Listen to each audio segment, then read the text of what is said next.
Hello, brilliant minds. Today, we're tackling a topic that I think we can all agree is super important: setting boundaries between work and personal life. It's like creating a recipe for a well-balanced meal. Too much of one ingredient can throw off the entire dish. Let's dive into how we can cook up the perfect work-life balance. The art of setting boundaries. Recognizing the need for boundaries. First things first, acknowledge that boundaries are essential.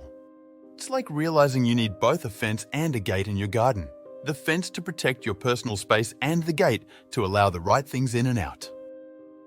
Communication is key. Whether it's with your boss, colleagues, or family, clear communication about your boundaries is crucial. It's like setting the rules for a game. Everyone needs to understand and respect them for it to work.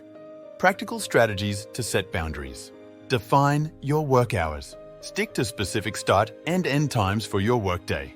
It's like having a curtain call in a theatre. When the show's over, it's time to take a bow and leave the stage. Create a dedicated workspace. If possible, have a space designated for work. It's like having a kitchen for cooking and a bedroom for sleeping. Each space has its purpose. Unplug after work. Once your workday ends, step away from work emails and calls. It's like closing the door to your office, physically and metaphorically. Use technology wisely. Set up email auto-replies and use Do Not Disturb modes on your devices. It's like putting up a Do Not Disturb sign when you need uninterrupted personal time. Prioritize personal time.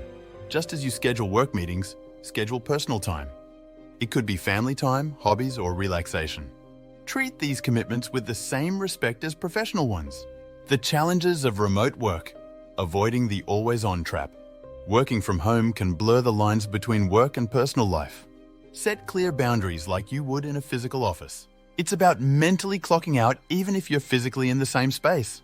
Balancing flexibility and structure. While remote work offers flexibility, it's important to have some structure to prevent work from seeping into personal time. So, setting boundaries between work and personal life isn't just about time management.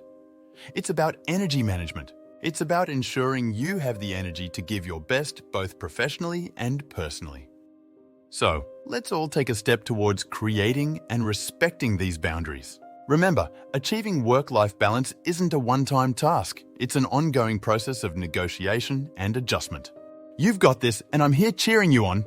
Let's make work-life balance a reality, not just a buzzword.